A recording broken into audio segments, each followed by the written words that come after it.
Welcome everybody to this. Welcome everybody to the Zaddy Project podcast. My name is Lester. Welcome to episode 50. So this is a big milestone, and my very special guest is someone also very special to me. It is my wife. Hello, everybody. That's my wife, Myla Hernandez. I did want her on the podcast for a while to be episode 50 to make it kind of like extra special for 50. It's been a bit of a journey with this podcast, so I'm glad that she's here. Yes. Yeah. All right. So, gonna get into things. I know you're nervous?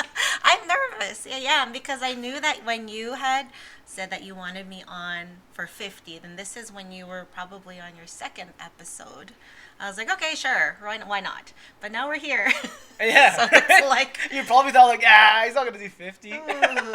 And then 50 came, and we're here now. Yeah. It's more nerve-wracking because you and I talk all the time. We talk every morning, we talk every night, but it's just weird because other people are listening to our conversation now. Yeah. Yeah. So it's like I have to kind of try to balance out, like, well, I do want to talk to you how I normally talk, but then also be aware that other people are listening. And that is okay. Yeah. That is okay. People will learn and be entertained at the same time. I guess to kind of start things off to break the ice, what is one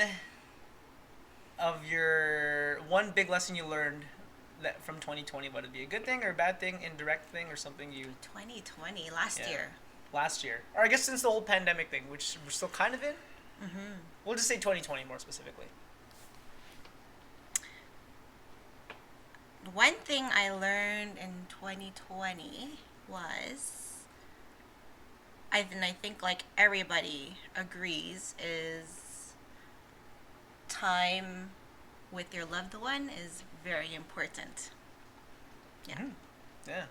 Loved ones. Loved ones, yes. Plural if you have more than one. Yes.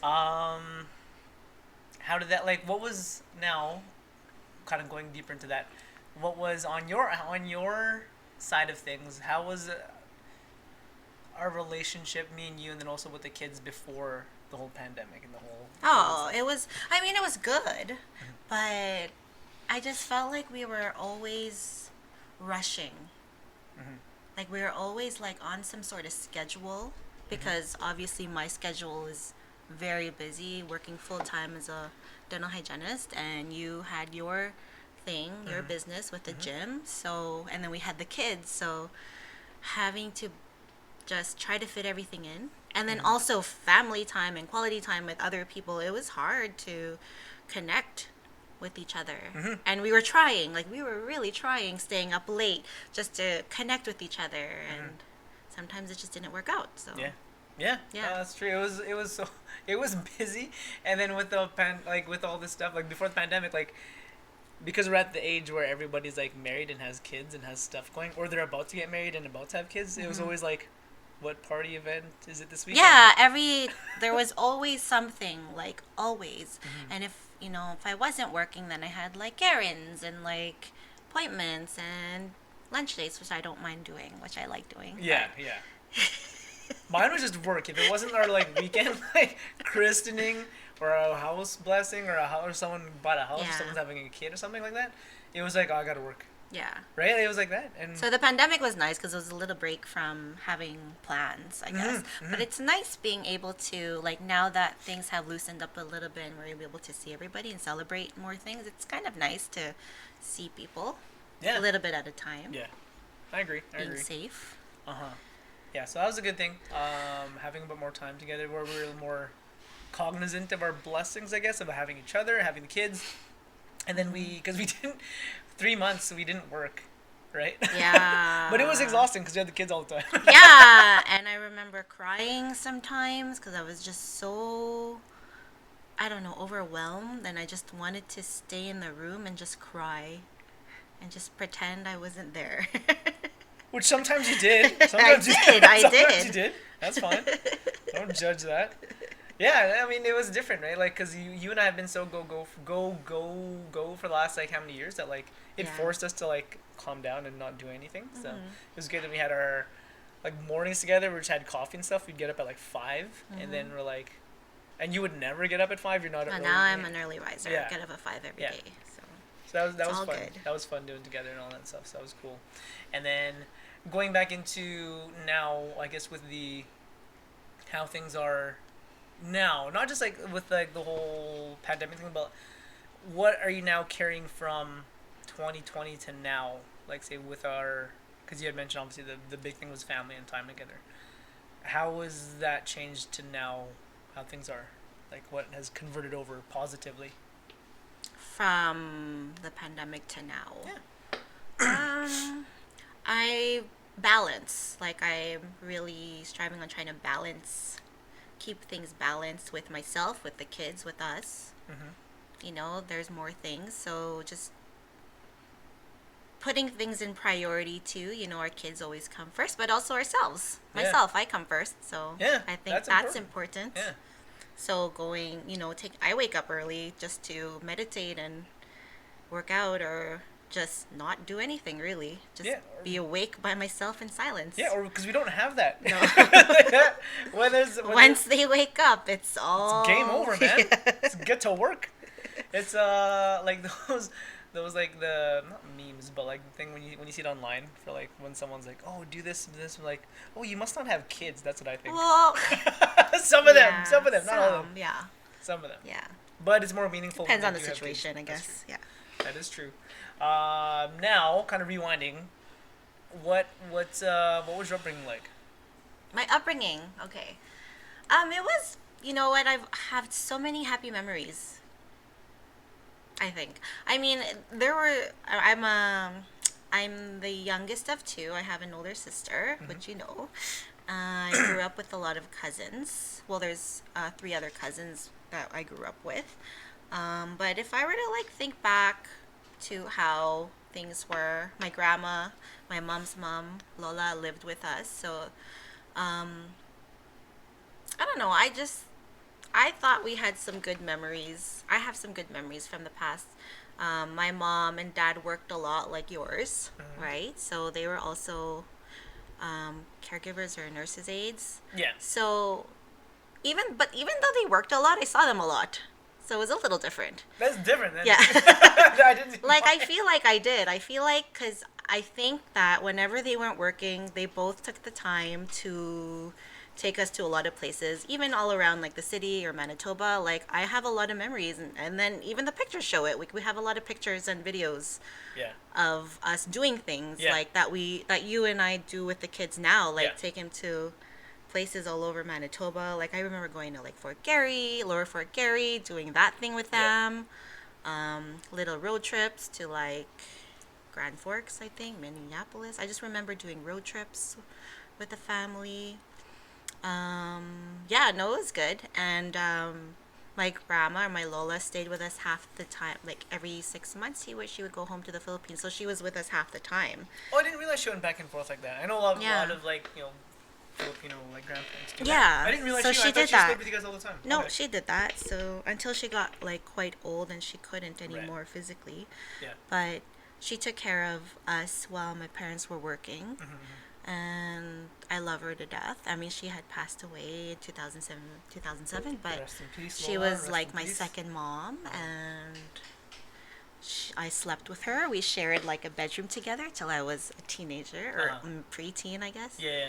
But she took care of us while my parents were working. So it was good. I mean, we had our issues, of course. Like my dad was very strict. So, and my mom was really strict, but my dad was like scarily strict, I guess you could say. He was the yeller of the group. Yeah, he was a yeller. So, my mom was very silent, but she's sort of the quiet, silent type. But I knew she loved us very much. She did all she can to take care of us, provided for us. So, I think everyone kind of did what they can from what they knew. What was you said your dad, obviously like your mom, very strong silent type role, but like we'll go into your relationship with your dad because he was more of the strict one and all that stuff too. Yeah. So like were there times where you the strict points that really stuck out? Do you remember any of those? Yeah. I'm just trying to think. Can you? We'll edit it out. Yeah, okay. Because I don't want to shit on your dad either. I Like, know. he's a good guy. That's He's a what good I guy. don't want to do either. Yeah. But it's more for like if other dads can learn if we feel and this is the thing for me too. If I feel like, man, I was doing that, and that's technically not the right thing, but sometimes you just need another view of it. Yeah. I feel like that's how I learn better overall. Like, Okay.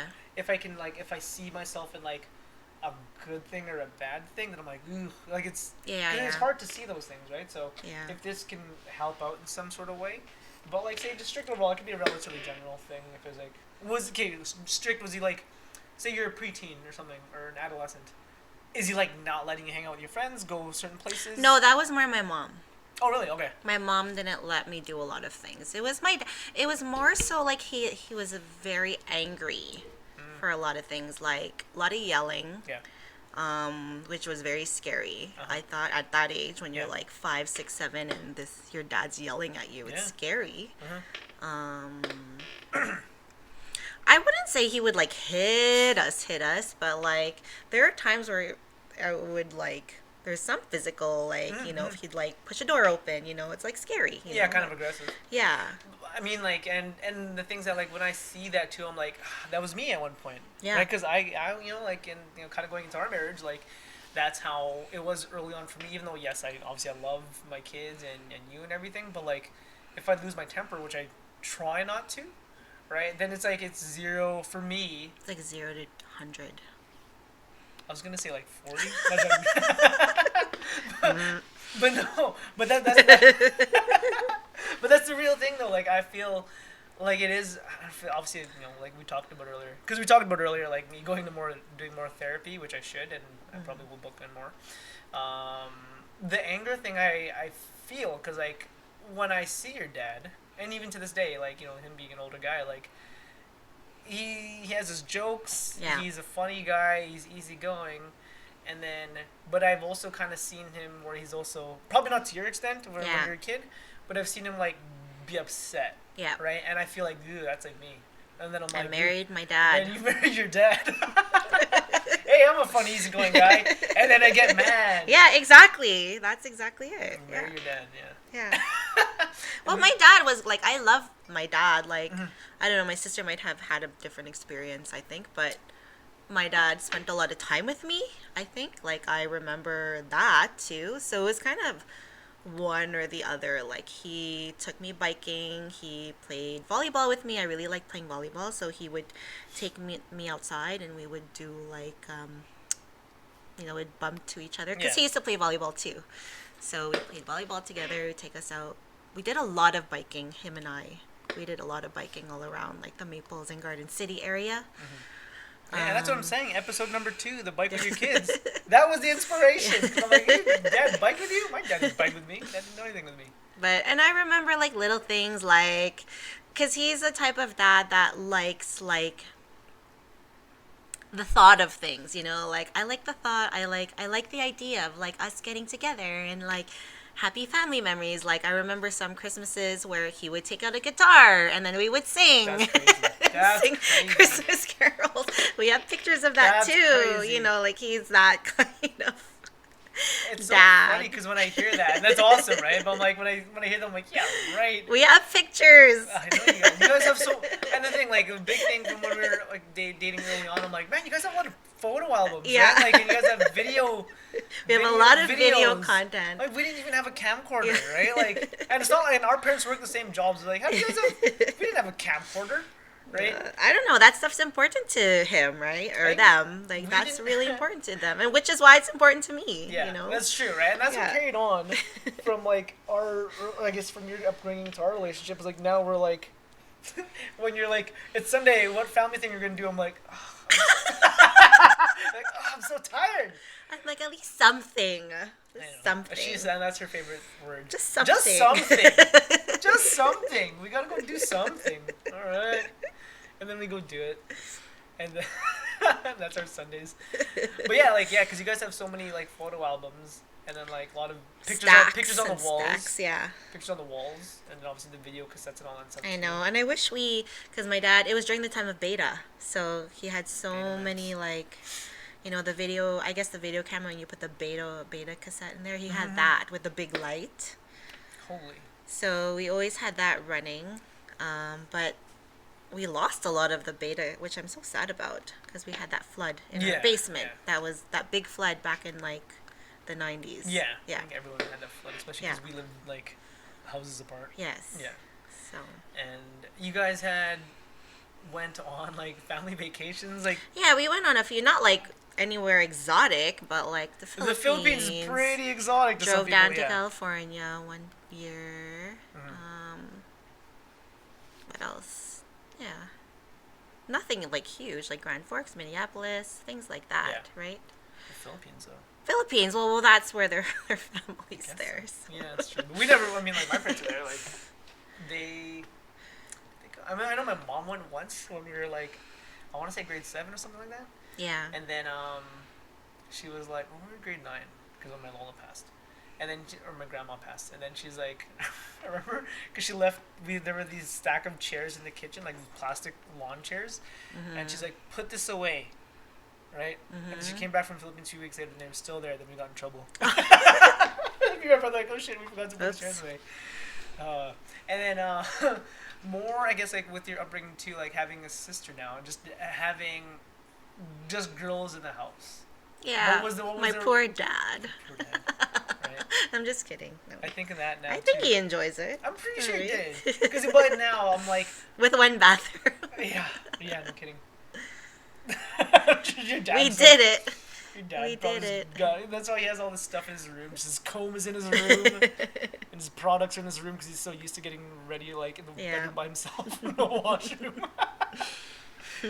But how is it like having just a sister? Good.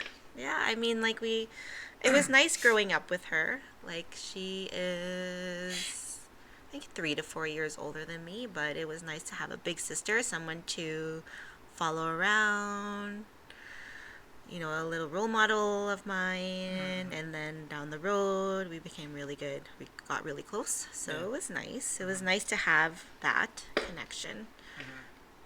Just to have someone, really, and I wasn't by myself. It was just nice to have someone at home. You know, if anyone was arguing with their parents, I had some backup. Yeah, it's just nice to have that. Yeah, just someone having someone there. Yeah, her being older. Yeah, just having someone. Yeah. So with your sister now, when you guys were growing up, and then obviously like more so the developmental years of like pre-teen, I guess like adolescence into teen years, like. She give you like boy advice and stuff like that. Like, was it kind of like, were you copying her style and clothing and like music? I think as a preteen, I probably was copying her style. That's all I knew, really, right? Yeah. So, I mean, like her, a little bit of her style, I think. Yeah, I think so. Because I didn't know any better. Like, who else am I supposed to, you know? Yeah. So, I guess you could say that. We had our arguments though too of like, you know, sharing things and wanting to wear her clothes, you know, like what typical sister. Yeah, phone time. That was a. Yeah, phone time. Phone time was a big. But deal. She was priority, of course, because she's older. So. Phone time. Yeah. That was a real thing back in the day. That was a real thing. That was a real thing back in the day. One person at a time. Yeah. And then I guess, kind of going along with like upbringing and things like that. Well, now, you kind of slowly becoming a woman, being like a teenager and all that stuff, like, what was it like now? Because if this helps, like, if there's fathers out there who have teenage daughters and whatever, kind of going along that route, with, like, say, if it's, like, dating, like, if it's, like, curfews, I guess, like, parenting styles, like, how was it like then? Like, what could have, just... How was, like, with dating? Yeah. Well, that's a different issue of mine. Because now you're a mom too. Growing up, like, I dated really young, I think. I was, like, very young. Like, I had, like, the little boyfriends from, at, like, age 12, 13, like, very, like... Yeah. We hold hands. That's the most we do. Yeah. That's sort of thing, right? 1 month. Oh, that's long. Yeah. But I think I started dating, like, seriously at a really young age with someone who was much older. And, it was just, you know, I didn't really know what I was doing, I think. I just was just kind of going with it, I guess. yeah, and my parents obviously were trying to control what they could, but there's only so much they can do, right? So, um, I don't know. What should I? Yeah, well, How I do mean, you? like, yeah. If you know, how old were you? Then how old was he during that, like that? I don't know. I must have been. Excuse If me. I'm gonna talk about my most serious one at that age, like Yeah. my first serious one, I was 15. He must have been like 18, 19, Yeah. maybe more. Maybe I don't know. Maybe even 20. Yeah. Yeah. So that was a very, very bad decision on my part. Obviously, I was really young though, Yeah. so Yeah. you know. No, thank you for opening up like that. Did your parents know how old he was? Yeah, probably. Yeah. Yeah, I'm pretty sure they did not approve. Oh, okay. Yes. So they knew it. They just But they it. know that, I was the type of person who will do whatever I wanted. They knew that I was that kid that no matter what they tell me, I will do what I wanted. So they couldn't stop me from doing that or seeing him or being with him. So, I mean, they always gave me their opinion about it. Yeah. But Oh, okay. I think they did pretty good as parents, I think, handling it. They didn't stop me from seeing him, but they made it aware that they did not like it. Oh. And they did Also, not they like did. him. Oh yeah. Yeah. What did they kind of say or kind of imply? That he wasn't good for me, Oh. you know. Mhm. He was older and he had a child at the time. Oh yeah, that's right. Yes. So it just wasn't something that me as a mom now, I wouldn't be happy about it, that's for sure. Yeah, yeah. Because Yeah. think about it now, as like a parent, like say if like our daughter, God forbid, just happens, but like I yeah, hope say, it doesn't happen. yeah, Yeah. yeah. I mean, like say our daughter's like 15, 16, and like there's a guy several years older, like, and if there's like you're that kind of in that same role, like, do you know how? Like, not that I'm quizzing you or anything, but like, yeah, how would we like say that to her? Like, I don't know. I don't know either. I guess we'll find out Oh, when God. she's there, if she gets there, or if they get there, right? I don't Yeah. know. That's what parenting is. Yeah. So we learn as we go. Okay. I don't know. And if it's okay now to talk about like some past trauma Yeah. with you. I know this is kind of like a. This is gonna be. This is where it gets like kind of rough and all that, and it might be kind of tough. I have tissues nearby if you need some. Oh, good. Yeah. I was wondering. Yeah. If you did. I'm pregnant too. All the Yeah, French hormones are pregnant like. too. The hormones are Yeah. So, if you can talk a little bit about that previous trauma, the earlier on one. Okay. Yeah. Wow. Okay. This is kind of nerve wracking because I'm gonna just talk about how this came up anyway yeah. because I never talked about this before. Yeah. So you and I mean, we've been together for how long? Almost 10 years. 10 years. And I didn't share anything with you until 2 years ago. A few years ago. 2 years, 2018, 3 years ago. 2019, I feel like. Or yeah, around 2018, 2019.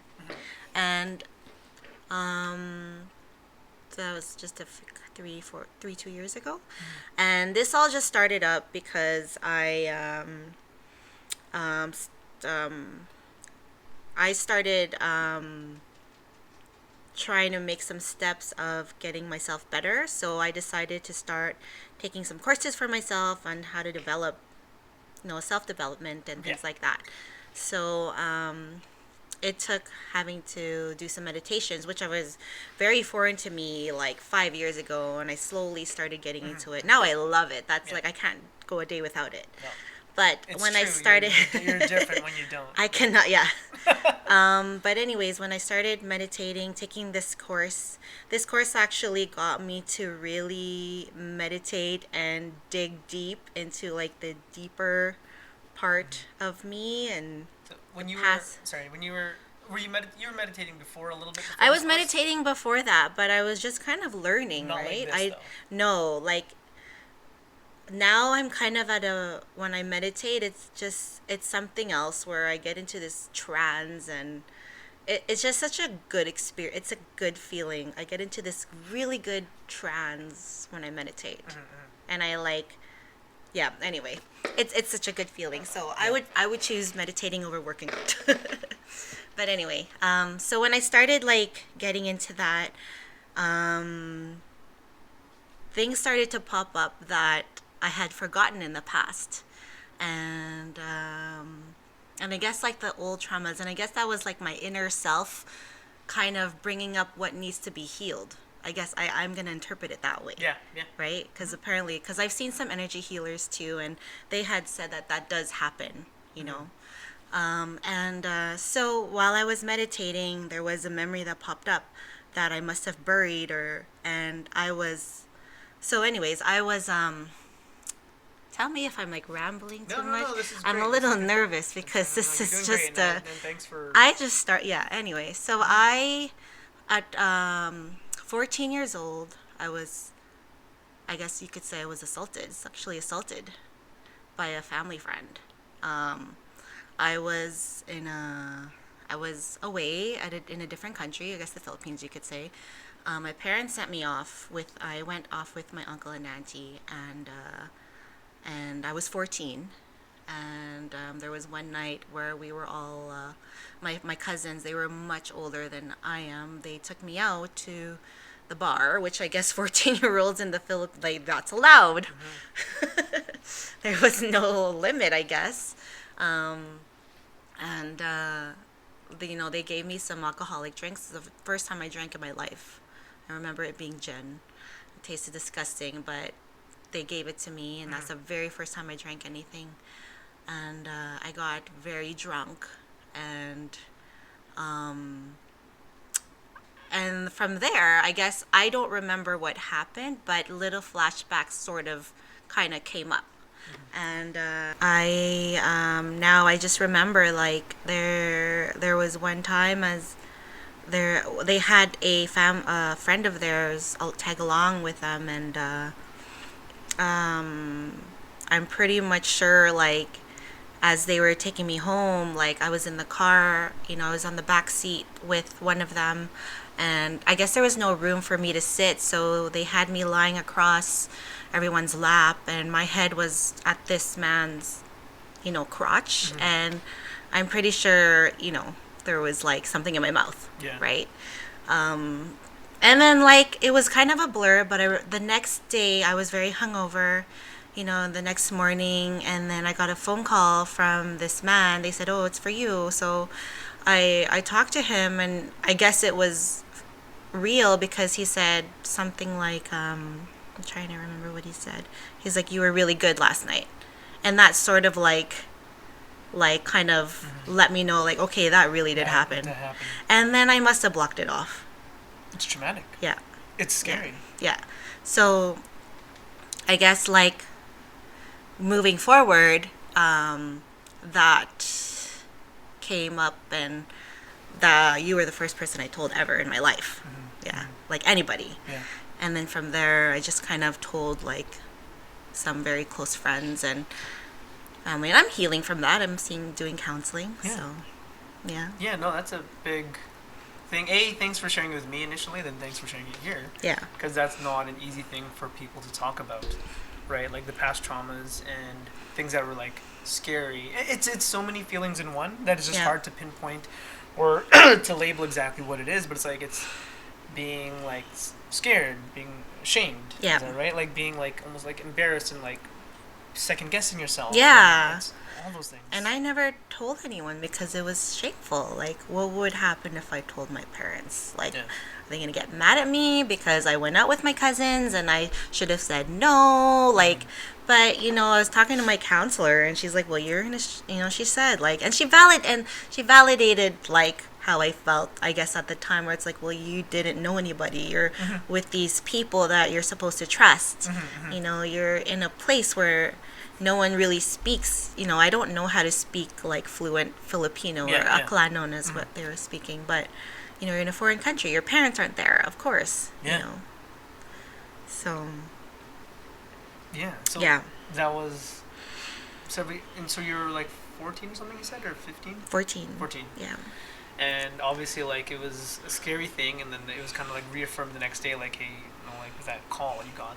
Yeah. And then after that, like, just kind of blocked. I must have blocked it off because, like, I did not even think about it after that.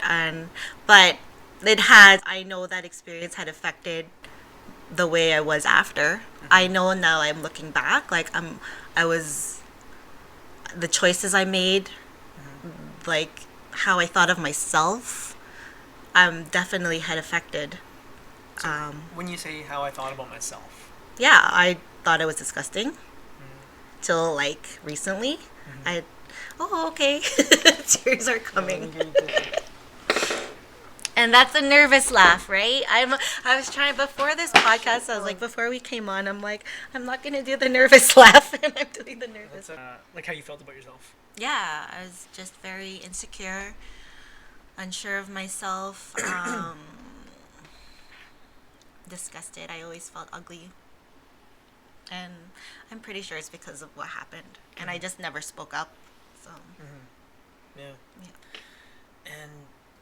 And I don't blame you, and I guess like your counselor would say too, like you're so young. I was 14. You're 14. Like, you know, it's hard enough for a 14 or a 13 or 15-year-old to say what's on their mind, let alone like something so traumatic and something so scary and something so like that doesn't happen every day. No. Well, at least not to, you know, certain individuals, right? Like, it is unfortunate that these things do happen, but to express yourself and to be able to say like this terrible thing happened, right? Like, that's a tough place to be in. And so growing up obviously it affected how you felt about Definitely. yourself, like My self-esteem, choices and like settling for things, settling for men, like just letting people do whatever, like just because, low because I self-esteem. felt like I didn't deserve to be better, right? Yeah.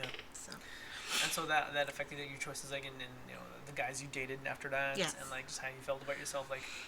Because I remember like kind of like rewinding a little bit to like even just a couple of years ago when you initially told me that.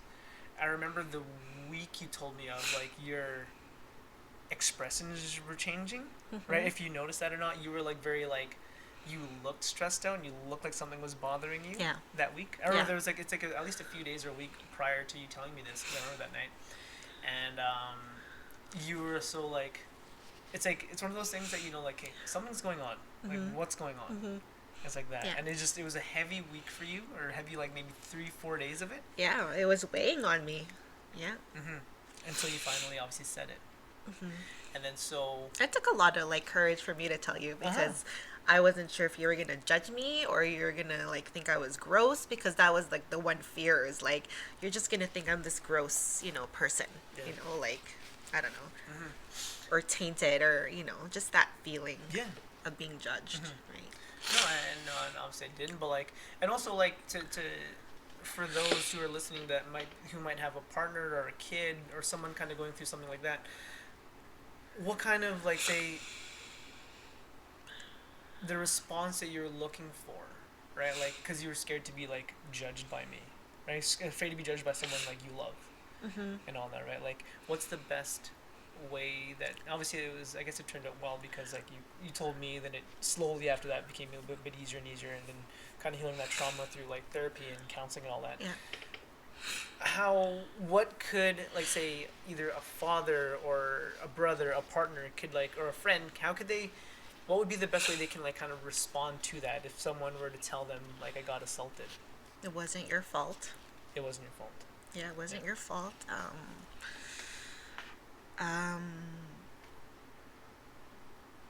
Listen. Just listen. Just listen. Show compassion. Just be there, really. Just be there. Support. Okay. Yeah. Like there's only so much you can say. Like, I've had some people like respond where it's like, well, who is this person? You can get back at this person. Like, that's like, I know maybe that's for some people, but for myself, like I wouldn't find peace in that. Right. Yeah. Yeah. Yeah. It's more just validating myself as, a person that validating my feelings that like I'm safe now. Yeah. Feeling that, making them feel like you're safe. Mm-hmm. You know. Safe, like physically safe, emotionally Yeah, safe, emotionally safe, physically safe. mentally safe, and Yeah. then you're not being judged, you're not being scrutinized. Yeah. That like, hey, Yeah. it's not your fault. Yeah, exactly. And that like, yeah, because like, I hear you when when some people want that justice, which is fair. Yeah. But some people just want like, I just want to know that I'm okay, that it's Yeah. not like what I did wasn't wrong, or what, whatever. If that's the right kind of way to say it. Yeah. Exactly. Mm-hmm. Yeah. Mm-hmm. I mean, I told you as well as like very, very ones that are very close to me because I felt that it would heal me, and it did. Like every time I told a new person, it just lifted off more off Mm-hmm. my back, and Yeah. I just felt more empowered, I guess. Like I just felt like I can use my voice more. Or I just felt more stronger. Mm-hmm.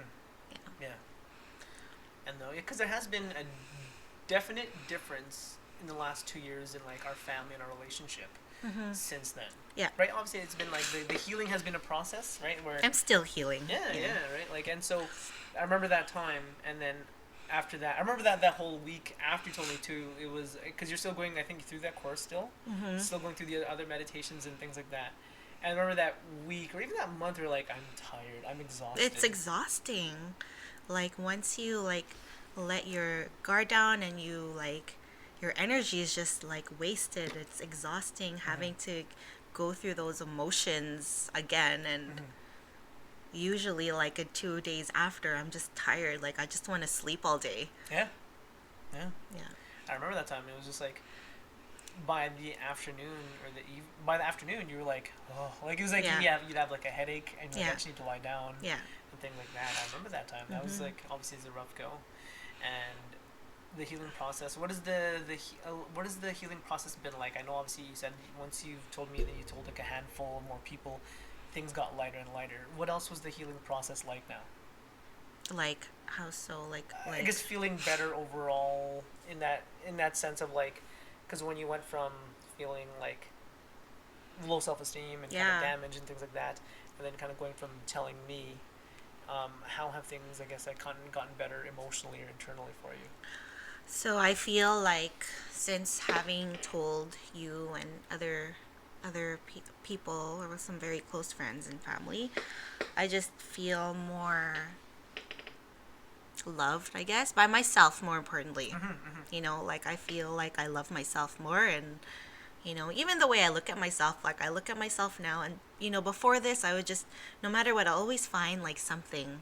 Like, no, I don't, you know, no matter what anyone says to me, like, oh, you look beautiful, whatever, I always just never felt that way. So now when I look at myself, I'm like, okay, I'm liking the way I look. You know, I'm very confident. I'm more confident in the way I look. I look at myself in the mirror, and I'm not looking at the little things. I'm just looking at myself as a whole. Yeah.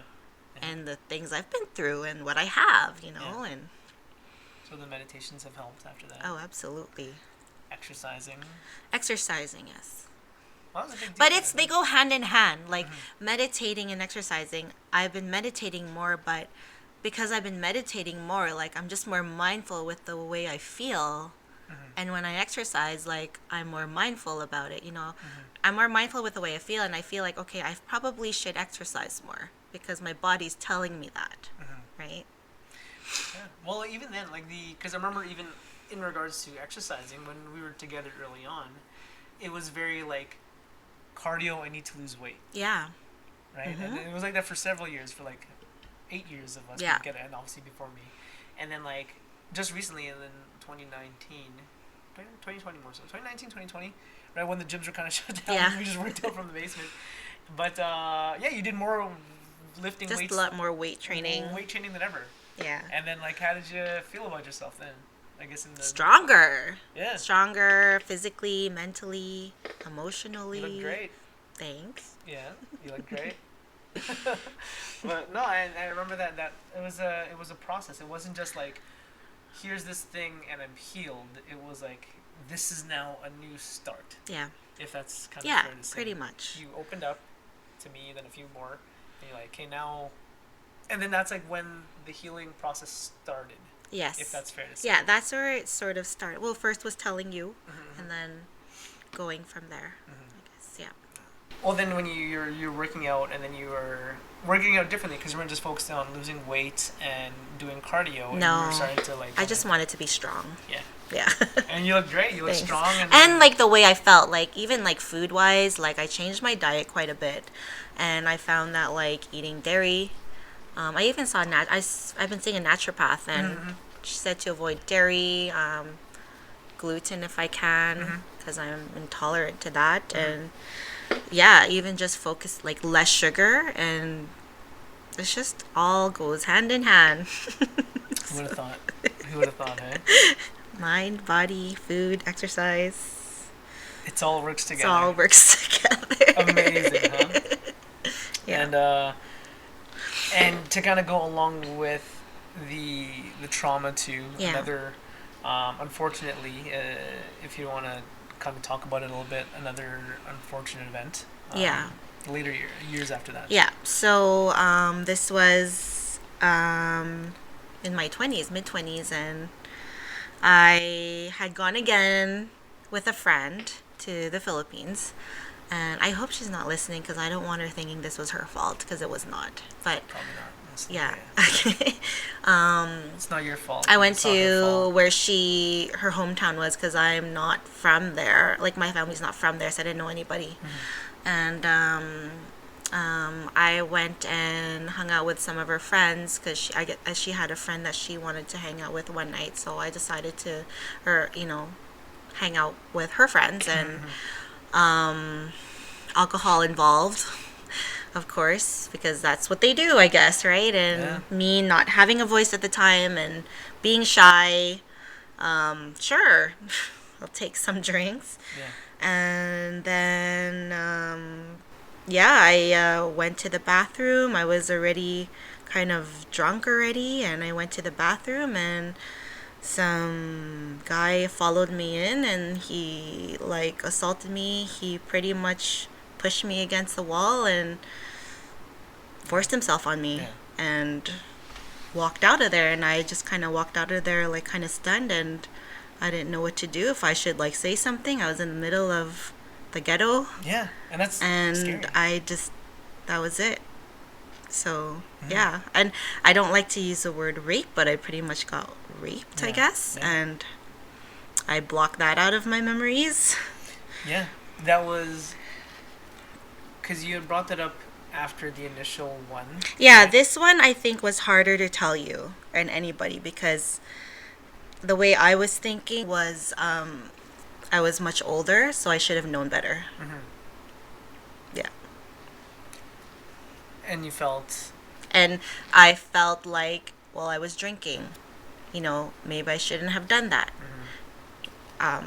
There's a lot of things that I was thinking, maybe I shouldn't have. Blaming yourself. I was blaming myself. I'm like, then I questioned, like, was I acting a certain way for someone to do that?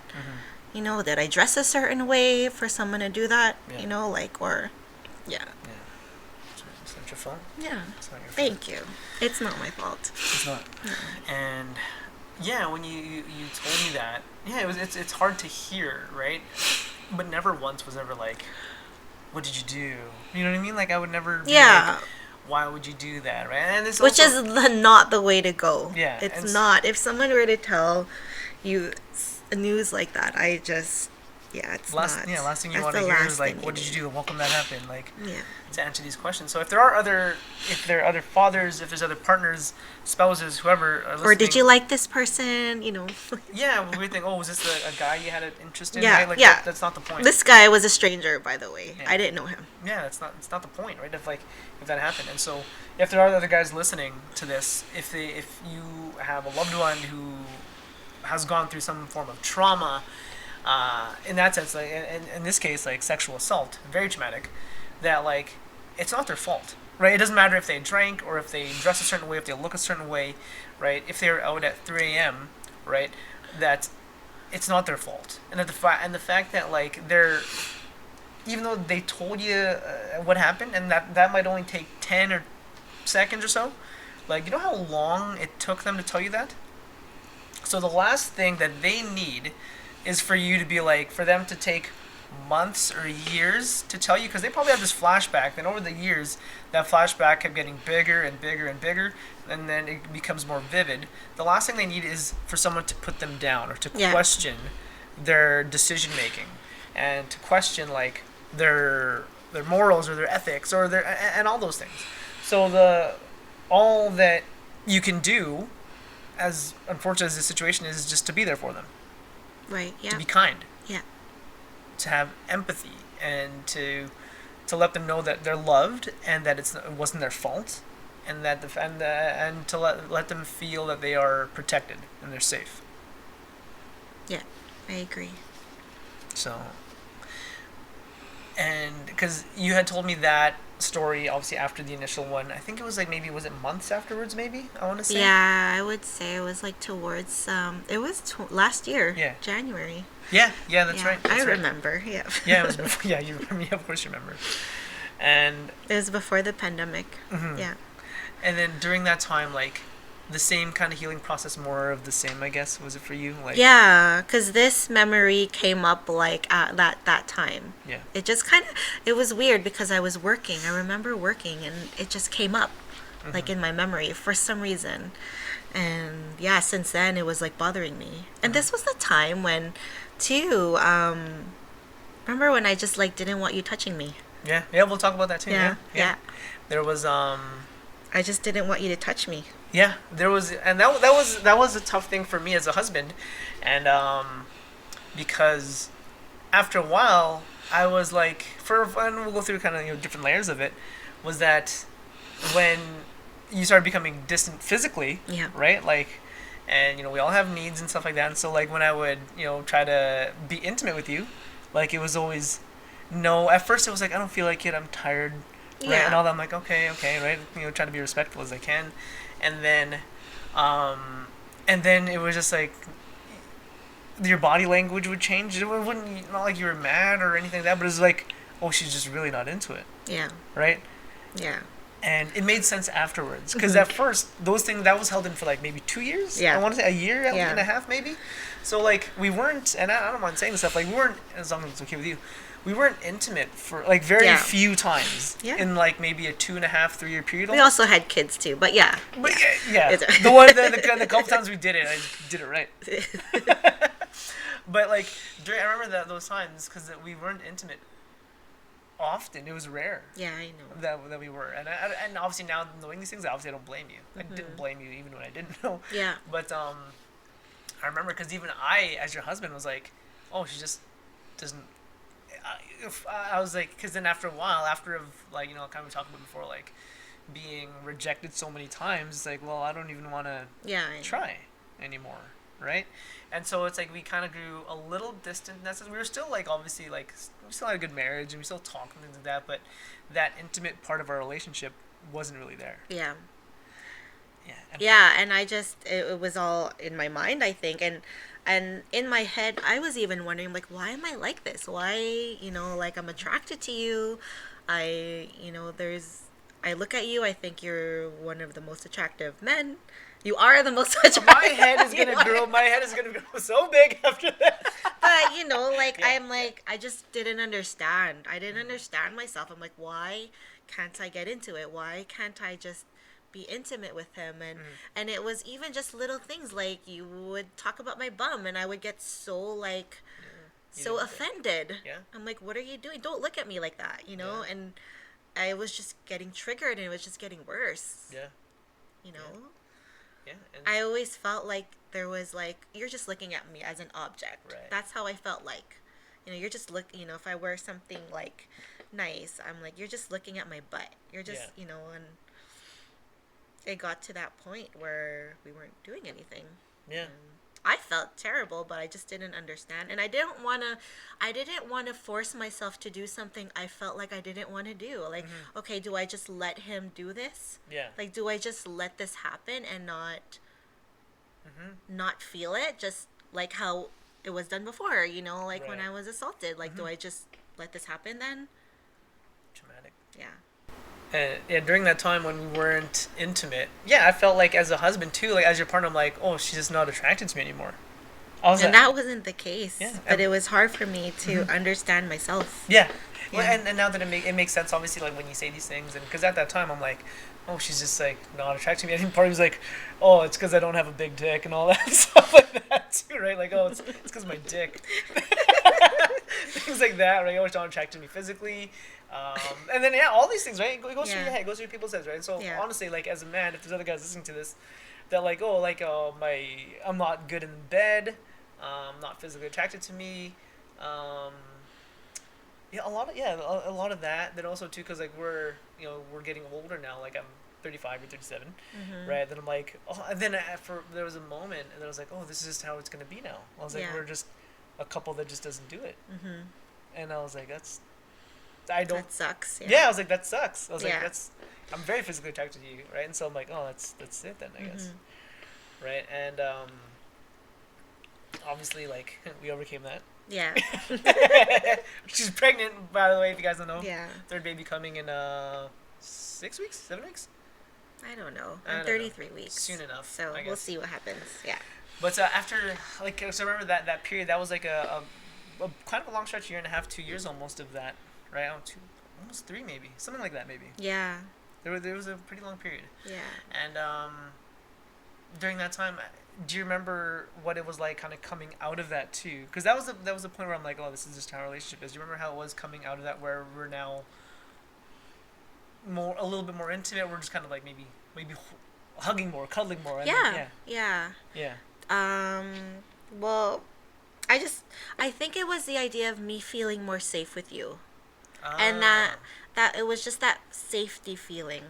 Yeah. That because I had told you and I kind of let things go, and also myself, like feeling safe with myself and feeling loved by myself, like I'm able to kind of see past the insecurities and everything else and look at you as a man and who I'm attracted to, right? And the one I love. It was just getting to that stage and actually making love to you rather than thinking it was just sex. Yeah. Right. That I just getting something. Yeah. Exactly. Yeah, because I remember that process, because like because you told me it was January 2020. Yeah. And then you basically got pregnant by the end of 2020, or beginning of 2021. Beginning of 2021. Yeah. And because I remember during that period, because obviously we were in lockdown and things like that, you're telling me these things, and it made more sense after that to me that like, oh, that's why, right? Like, Yeah. it was terrible that those things happened, but then I guess, and B, that like, oh, it's not my fault in that sense of like, oh, it's not that she's not attracted to me, it's not that she doesn't love me or whatever, it's she's just going through something. Yeah. And so it kind of taught me that like, hey, just it's to be patient. Yeah. And also to And you respected me, and I think that was like, I thought the world of you for respecting me after everything I said. Like, it was all the respect that you gave me. If I felt like I didn't want to do anything, you respected that. You didn't give me any attitude about it. You didn't make me feel like, well, damn, like now you feel like crappy about it, right? Like you just respected me, and that's a big thing. Yeah. It's huge. I remember that. Asking permission, like, hey, is it okay if I give you a kiss? Yeah. Right? Can I give you a kiss? Is it okay Yeah, if I hug the you? permission thing. Yeah. Yeah. Or even if you would say like, I don't want, like if I try to hug you, like I don't really want that right now. Yeah. Right? I'd be like, okay. And then you respected me. Yeah. You didn't you didn't have a fit about it or didn't anything like that. grumble or anything, Yeah. or stomp the floor. Yeah, that'd be weird.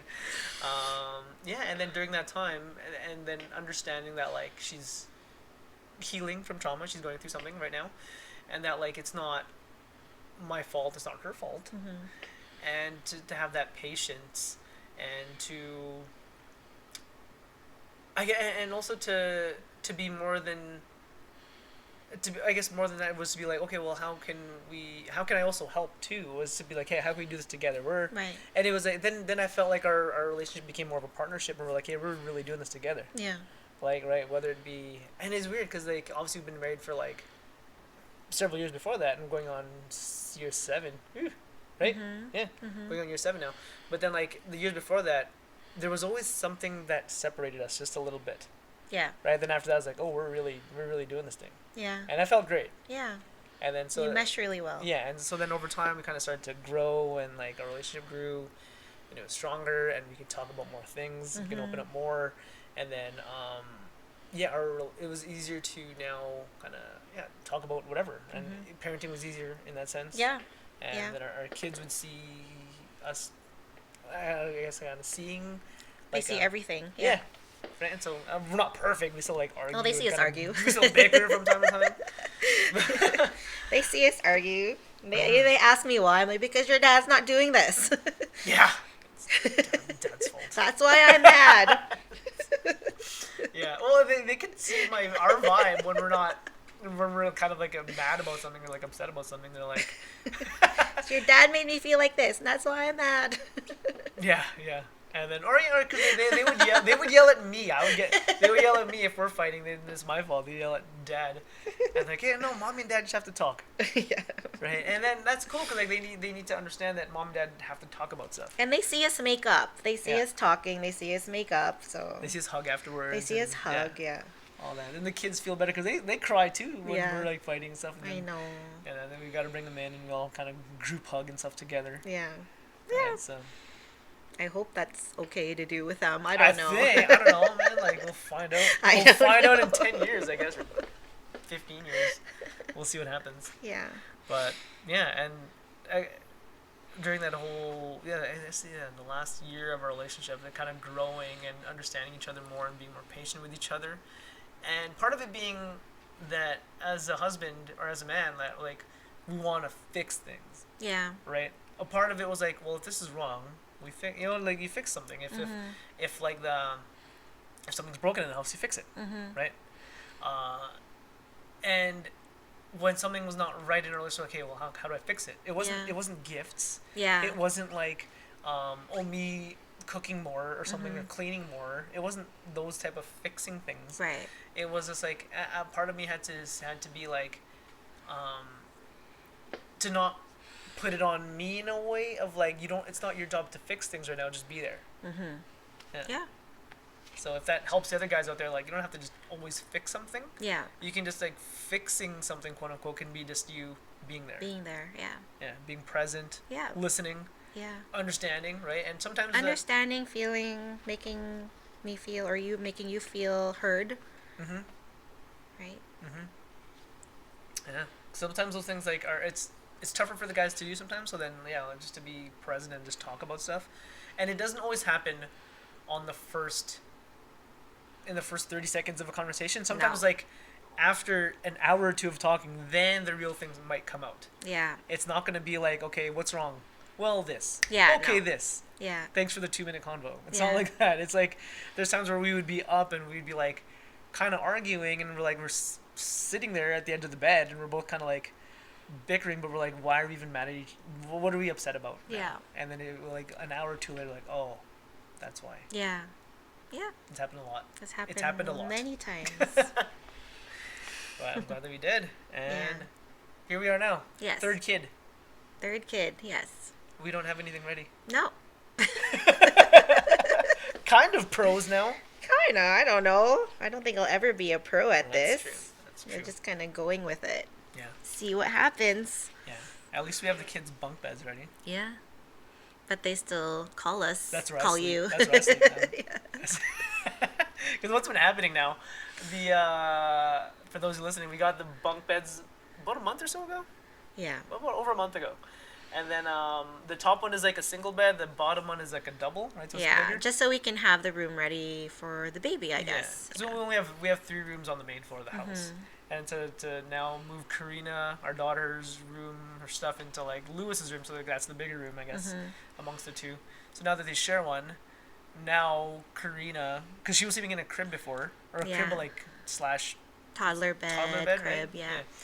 And then now, so she's like, she wants me to sleep with her. Yeah. Which, by the way, I love, right? Like, it's like, she's so cute. But then now, like, when I don't sleep there, where I'm like, hey, she's mad. Yeah, she wakes up and she's like, mad. She woke up this morning at 2 a.m. Dad! I was like, I'm more scared. And then in the morning, she'll tell me, she'll be like, Dad left me. He wasn't supposed to. She'll come in the Yeah. morning with a really mad face. Yeah. Yeah. Yeah, that's it now. Insane. Yeah, so the kids' room is kind of getting that ready and then having to get the other new room ready. Mm-hmm. And then getting rid of all this other junk in our basement. Mm-hmm. And then getting As I'm looking a second around. bathroom. We need a second bathroom. Yeah. Or we could just do it how we did it when I was small. Wait. Well, that's how we did. We only had one bathroom. Turns. We only had one bathroom in our house too. We had Yeah. a family of Whoever's the 5. fastest gets to go to the bathroom first. Yeah, survival of the fittest. I call bathroom. Yeah, no That's kidding. what Lewis and I do right now. As soon as we go in the door, I'm using the bathroom first. Yeah. Lewis is you, and then Karina's like me. Yeah. Me and Karina's like, oh! We just get stuck and get left behind. Yeah, so third kid coming, and our relationship is better. It's better. Yeah, absolutely. Still progress, of course, Yeah. right? It's not like perfect, but why would I want our relationship to be perfect? Because perfect is perfect? I don't know. Well, you know what I mean. Like, I don't know. Yeah, no, Well, what's perfect, right? Yeah. What's perfect? yeah, who knows? Everyone has a different definition of what's perfect. I Mhm. think ours is perfect in our own way, but what's perfect to other people may not be perfect to us, and vice versa, right? So, True. what's perfect? Very wise. Very wise. Yeah, so that was good. How do you feel after recording this podcast? I feel good, better, a little Yeah. nervous, but You feel I better? mean, relieved, not like- nervous, but just relieved, like that we did it, and I just wasn't sure how I would speak. I guess. yeah. You know, lots of nervous laughing and giggling. I don't know if I would ramble, but no, it's fine. Oh, you did You great. made it comfortable for me. And I'm doing my job. Mm-hmm. If I can make you feel comfortable and secure and safe. Yes. It's my one job. Yeah. Exactly. Okay. So that is it for episode 50 of the Zaddy Bod Project podcast. Woo, we did it, episode 50. Yay! And you made it for the 50th one, which I'm happy about. Yes, I You made did. You had like 9 months to prepare for this thing, because like this thing. 9 months to prepare. Yeah. It started That's in true. December of last year. Yeah. Crazy. Yeah. You're doing a good job. Thank you for your support. Mm-hmm. The first download is almost always yours. Yes. That's right. So I'm very happy that you shared and that you were my 50th guest and also the first female. Yes, I was. I am. Yeah, Yeah, that's yeah. right. So I'm kind of glad it turned out this way. I didn't have that like the single ladies one, which I will at some You point. should. Yeah. Yeah. But I'm glad that you were my first. And I'll leave it there. All right, everyone. Thanks for listening. We'll talk to you guys soon. Bye. Bye.